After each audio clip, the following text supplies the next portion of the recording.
Hello students, today we are going to discuss a new topic which is increasing and decreasing function. Friend क्या होता है functions कहते हैं हमें nature बताना है ना कि मींस वो कंटिन्यूसली इंक्रीज हो रहा है डिक्रीज हो रहा है। तो वर्ड होता है मोनोटोनोसिटी है ना। मोनोटोनोसिटी यदि पता चल जाए फंक्शन की हमें कि वो कंटिन्यूसली इंक्रीज हो रहा है डिक्रीज हो रहा है तो उसको एनालिसिस करना हमारे लिए क्या होता है इजी हो जाता है। तो फंक्शन को एनालिसिस करने के लिए हम जिस टूल का यूज करते हैं वो क्या होता है मोनोटोनोसिटी।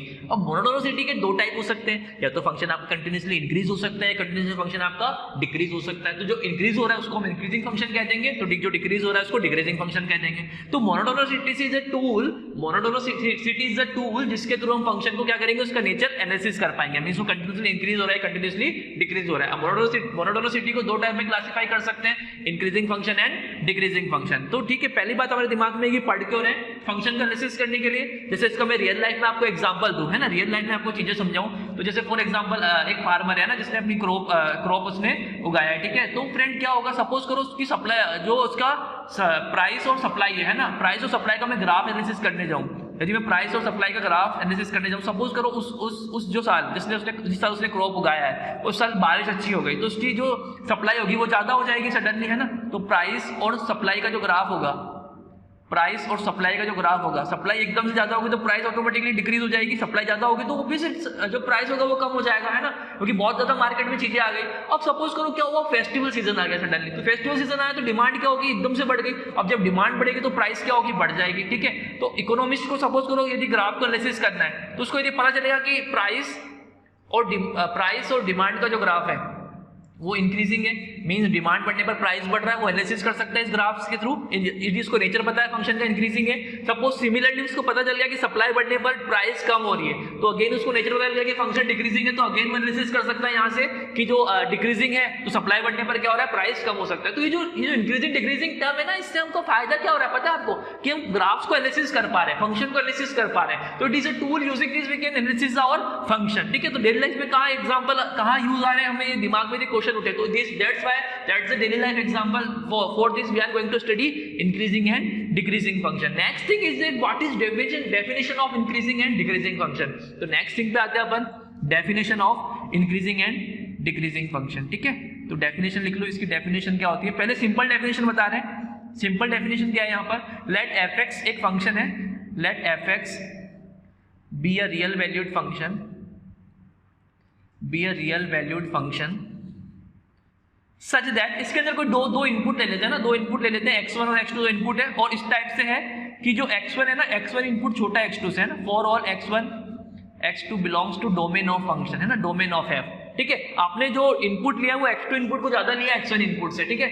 x2 इनपुट क्या आपका ज्यादा है in comparison to x1 input. तो यहाँ पर फ्रेंड इंक्रीजिंग फंक्शन क्या होगा, जिसका इनपुट ज्यादा हुआ उस पर आउटपुट भी ज्यादा है, ठीक है, और इक्वल भी हो सकता है। तो ये किसकी डेफिनेशन है, इंक्रीजिंग फंक्शन की डेफिनेशन है।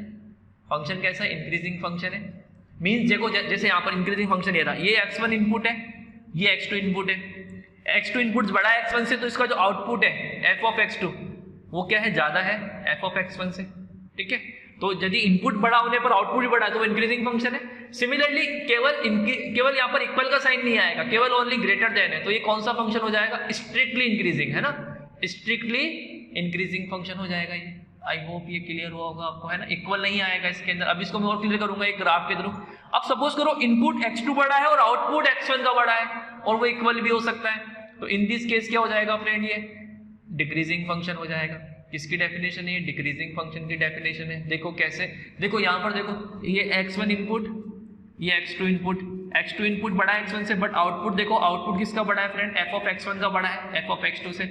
तो यहाँ पर हर एक पॉइंट पर क्या होगा, जैसे जैसे इनपुट बढ़ता जाएगा इसमें से आउटपुट कम होता जाएगा। तो इस केस के अंदर क्या होगा, f of x1 आउटपुट बड़ा होगा। और सिमिलरली यहाँ पर यदि केवल ग्रेटर देन है, ऑलवेज इक्वल वाला केस नहीं आ रहा है, तो ये कौन सा फंक्शन हो जाएगा, स्ट्रिक्टली डिक्रीजिंग फंक्शन, ठीक है। और ये सारी कहानी किसके लिए है, for all x1 x2 belongs to domain of function, ठीक है। अच्छा, इनकी कहानी को समझाने के लिए मैं ग्राफ से भी आपको समझाऊं है ना, स्ट्रिक्टली इंक्रीजिंग और मैं कैसे समझा सकता हूं बेस्ट तरीके से। तो देखो इस ग्राफ को देखो एक बार है ना, इस ग्राफ को देखो एक बार।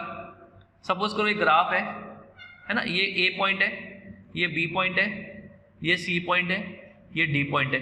तो मेरे से कोई यदि पूछे कि ए इंटरवल से बी इंटरवल के अंदर फंक्शन कैसा है, तो ए से बी में फंक्शन कैसा है, स्ट्रिक्टली इंक्रीजिंग है ना, कैसा है, स्ट्रिक्टली इंक्रीजिंग। ए से सी में कैसा है फंक्शन, इंक्रीजिंग है ना, क्योंकि यहाँ पर इक्वल वाला भी हो सकता है और ग्रेटर देन वाला भी है ना, ग्रेटर और इक्वल है, जैसे इनपुट बढ़ाते जाओगे वो इक्वल भी हो सकता है और हमेशा बड़ा आएगा, कभी छोटा नहीं होगा, तो इंक्रीजिंग है। सिमिलरली मैं बी से डी की बातें करूँ, बी से डी इंटरवल की बातें करूँ तो स्ट्रिक्टली ओनली डिक्रीजिंग, और मैं सी से डी की बातें करूँ, इंटरवल सी से डी में फंक्शन कैसा होगा, स्ट्रिक्टली डिक्रीजिंग। कैसा होगा, स्ट्रिक्टली डिक्रीजिंग। फंक्शन कैसा होगा, स्ट्रिक्टली डिक्रीजिंग, ठीक है।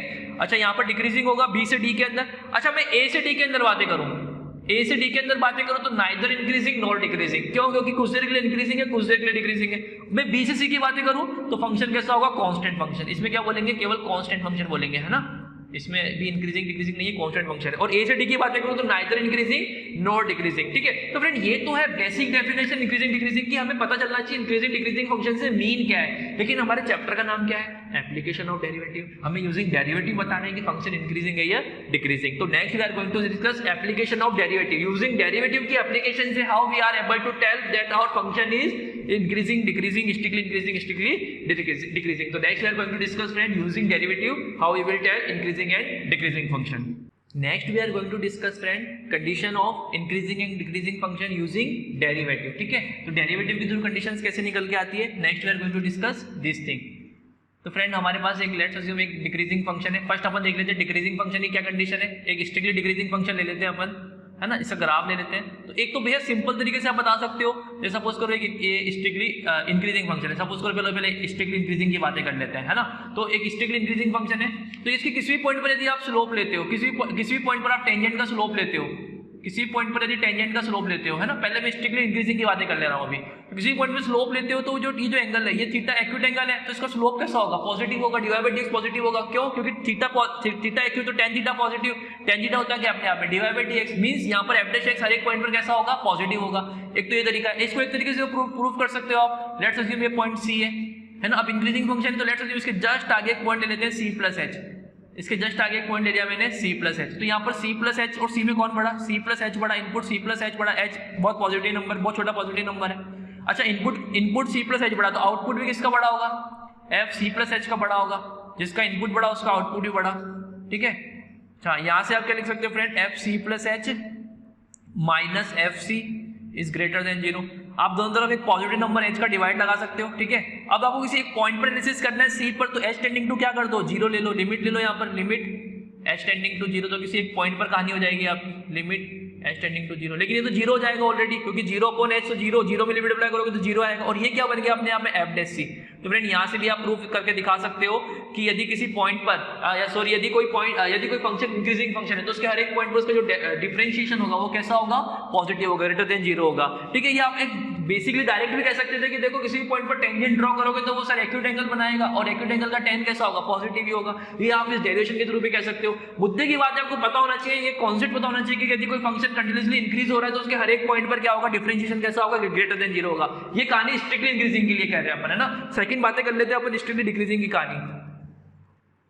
तो स्ट्रिक्टली डिक्रीजिंग में क्या होने वाला है, लेट्स अज्यूम हमने कोई ग्राफ ले लिया स्ट्रिक्टली डिक्रीजिंग के लिए, है ना। ये कोई ग्राफ है, ठीक है, ये कंटिन्यूसली डिक्रीज हो रहा है। तो अब देखो किसी पॉइंट पर आप ये टेंजेंट ड्रॉ करोगे तो टेंजेंट का जो एंगल होगा वो कैसा होगा, ऑब्ट्यूज होगा। तो ऑब्ट्यूज का tan क्या होगा, नेगेटिव हो जाएगा। मतलब हर एक पॉइंट पर डिवाइड बाय dx कैसा होने वाला है, यहाँ पर नेगेटिव होने वाला है। तो यहाँ पर कोई दो इनपुट ले लेते हैं, लेट्स अज्यूम c है और इससे जस्ट बड़ा इनपुट c प्लस h ये रहा, ठीक है। तो यहाँ पर कौन बड़ा, c प्लस h बड़ा, इनपुट कौन है, c प्लस h बड़ा है। लेकिन आउटपुट किसका बड़ा होगा, एफ सी का बड़ा होगा, क्योंकि एफ सी प्लस एच का आउटपुट तो ये रहा, एफ सी का आउटपुट ये रहा। मींस आउटपुट में कौन बड़ा, एफ सी प्लस एच छोटा हो जाएगा एफ सी से। फ्रॉम हियर यहाँ से क्या कह सकते हो आप, f c plus h minus f c less than 0।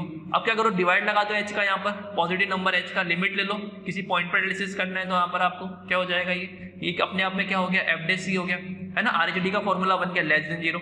मतलब कि फ्रेंड यदि कोई डिक्रीजिंग फंक्शन है तो उसके हर एक पॉइंट पर डिफरेंशिएशन क्या होगा, 0 होगा, ठीक है। तो ये बहुत इंपॉर्टेंट कॉन्सेप्ट है। डेरिवेटिव आपको नहीं भी आए तो चलेगा, एक बार डेरिवेटिव से कोई ज्यादा मीन नहीं है, बस आपको कॉन्सेप्ट पता होना चाहिए। तो यहाँ से क्या कॉन्सेप्ट निकल के आ गया, यदि f dash x greater than 0 तो फंक्शन कैसा होगा, स्ट्रिक्टली इंक्रीजिंग।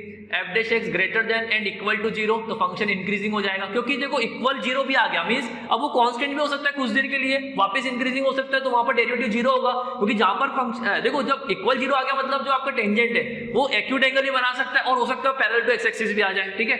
अब यहाँ पर क्या होगा, जब स्ट्रिक्टली इंक्रीजिंग होगा तो उसमें केवल कंटिन्यूअसली इंक्रीज होता जाएगा, है ना। तो यहाँ पर क्या होगा, f dash x greater than 0 लिखा मैंने।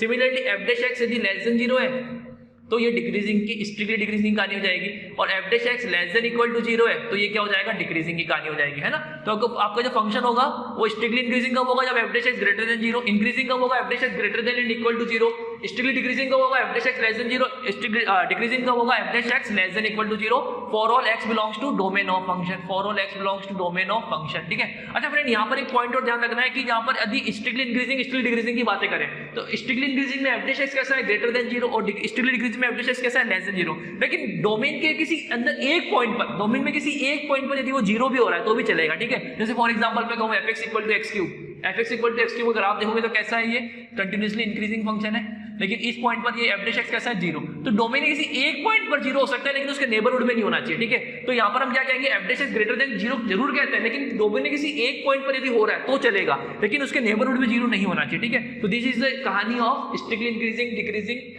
Increasing, strictly increasing, strictly decreasing and decreasing. अच्छा, इसमें एक एग्जांपल देख लेते हैं फ्रेंड। जैसे फॉर एग्जांपल आपके पास F X equal to sine X है, तो मैं पूछ रहा हूं बताओ 0 से पाई बाई 2 में क्या सीन है ना। इंटरवल दे देता हूं मैं यहाँ पर आपको, इंटरवल 0 से पाई बाई 2 में कैसा होगा फंक्शन, फिर पाई बाई 2 से पाई में कैसा होगा, और 0 से पाई में कैसा होगा। अच्छा, 0 से पाई बाई 2 में एफ डैश एक्स क्या है, एफ डैश एक्स क्या है, इसका cos x है।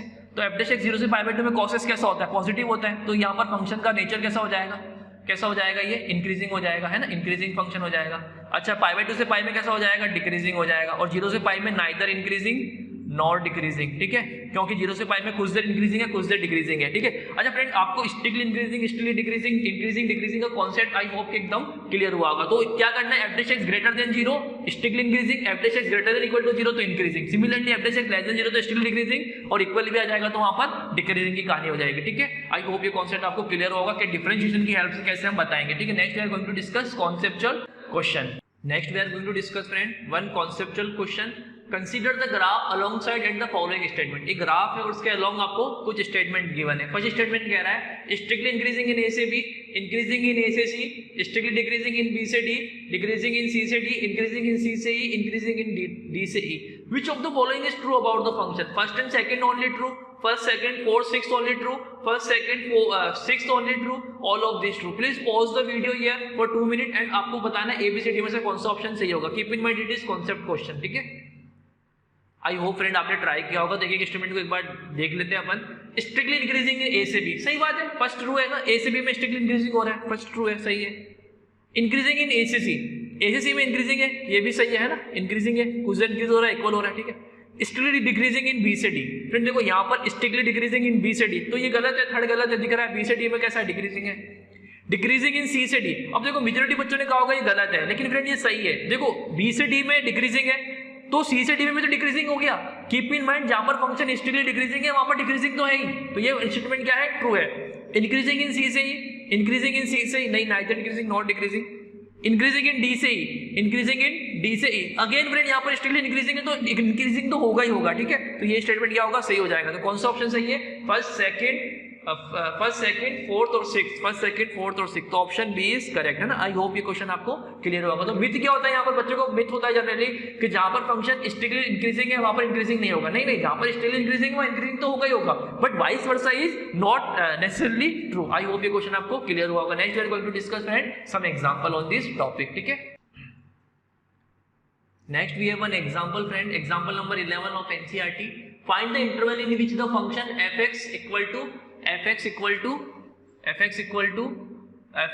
4x cube minus 6x square minus 72x plus 13 strictly increasing। अब strictly increasing कहाँ पर होगा, जहाँ पर फंक्शन का dy by dx greater than 0 होगा, ठीक है। तो f dash x क्या आएगा friend, differentiation both side of this function, what you will get f dash x 12x square minus 12x minus 72, है ना। यहाँ से 12 कॉमन ले लो, क्या आ गया आपके पास, f dash x square minus x minus 12 6 आ जाएगा यहाँ पर, है ना। अब फ्रेंड f dash x ये आ गया, पहले आपको पता लगाना है स्ट्रिक्टली इंक्रीजिंग कहाँ पर है, तो for strictly increasing f dash x कैसा होना चाहिए आपका, ग्रेटर देन 0, है ना। f dash x greater than 0 होना चाहिए स्ट्रिक्टली इंक्रीजिंग के लिए। तो यहाँ से आप क्या कह सकते हो friend, 12x square minus x minus 6 greater than 0। अब इसे इनक्लूडिव कैसे सोल्व करोगे, 12 तो इधर चला जाएगा 0 में, x स्क्वायर इसके फैक्टराइज करोगे, फैक्टर क्या हो जाएंगे इसके, x स्क्वायर माइनस 3 और 2 हो जाएंगे, है ना, minus 3x plus 2x minus 6 greater than equal to 0। This implies x minus 3 plus 2 common x minus 3 greater than 0। From here you can say friends from here you can say x minus 3 into x plus 2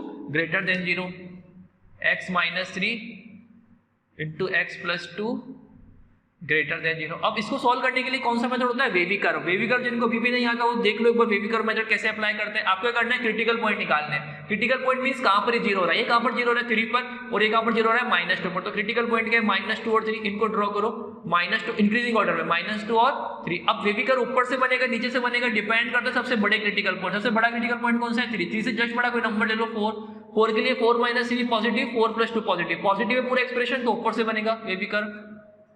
अभी देखो अभी यहाँ पर 3 पर पहुंच गए। अब 3 कहां से मिल रहा था, यहाँ से मिल रहा था। इसकी पावर इवन है या ऑड है, ऑड है तो इसको चेंज कर देना है, इवन हुआ तो वापस ऊपर ले जाना है। अभी यहाँ पर ऑड है इसको चेंज कर दो।